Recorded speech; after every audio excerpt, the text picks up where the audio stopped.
Well, certainly the loss of somebody famous, and especially to a drug like heroin, really brings a lot of attention to it. But we've really been tracking this resurgence or this upsurge now for quite a while. And we are seeing it, and we're seeing it across every demographic too. It's a very different heroin problem than something we'd experienced in the past. It's up about over 45% in overdose deaths in the last 5 years. So it's an increase. Overall usage, we believe, is up.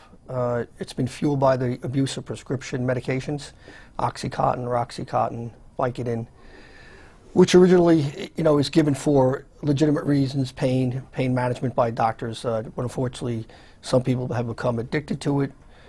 It's been diverted to other people who just want to use it to get a high.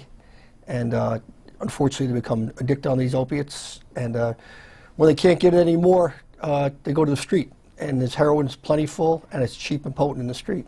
Dealers mark their brand names, mark their heroin brand names, and it's really a marketing tool to differentiate themselves from other dealers.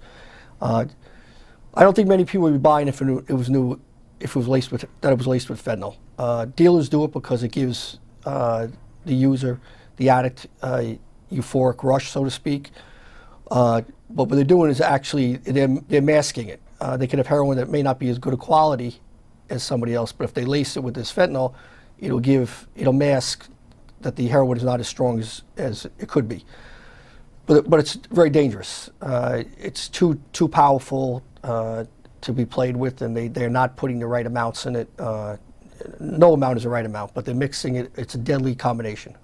Well, there are literally thousands of people that overdose and people that succumb to the fatality of an overdose that are not famous, that are not well known. And so when something like this happens with an Oscar award-winning actor, it does give people an opportunity to, one, realize that this just isn't an inner city problem, and number two, that we should be doing a better job of getting the message out. And I think that's the opportunity that we have right now as a result of this tragedy.